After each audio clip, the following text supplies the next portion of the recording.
Indian boxer Sonia Lather on Saturday cruised into the pre-quarter-finals of the AIBA Women's World Championship being held at the Indira Gandhi Sports Complex in New Delhi.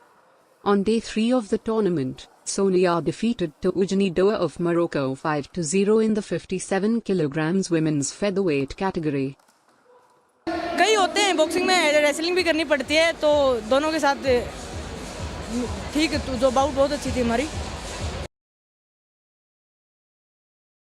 हाँ, ये रोकने के लिए मैं उसके close नहीं गई काफ़ी बार।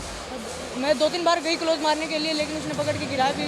लेकिन मैं अपने जो दिमाग से खेली, बाद में काउंटर किया मैंने, वो बहुत अच्छा था मेरा। डिफेंसिव मैं खेलती ऐसे हूँ, मैं गेम ही यही है मेरा। मैं अगले को टच क्लोज आके नहीं खेलती, मैं दूर से ही खेलती हूँ। काउंटर गेम है वो भी मेरा यही रहेगा, क्योंकि वो भी मेरी तरह खेलते हैं सेम। मैं भी लॉन्ग खेलती हूँ, वो भी लॉन्ग खेलते हैं। उनके लिए बस थोड़ा स्पीड से खेलना पड़ेगा और दिमाग लगा के खेलना पड़ेगा। उन्होंने पूरा कॉन्फिडेंस दिया मुझे कि आपसे अच्छा कोई नहीं है, आपके घर में होम ग्राउंड में हो रही है, आपसे बेस्ट कोई नहीं है, कोच इज़ वेरी गुड।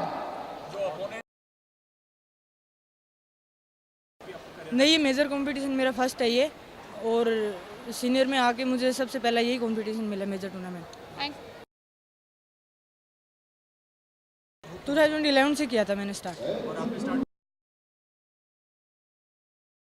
मेरे गांव से काफ़ी बॉक्सर निकले हैं। सबसे बड़ा की कविता जैल जो अर्जुन अवार्डी है, मैं उनको देख के यहाँ बॉक्सिंग में आई थी।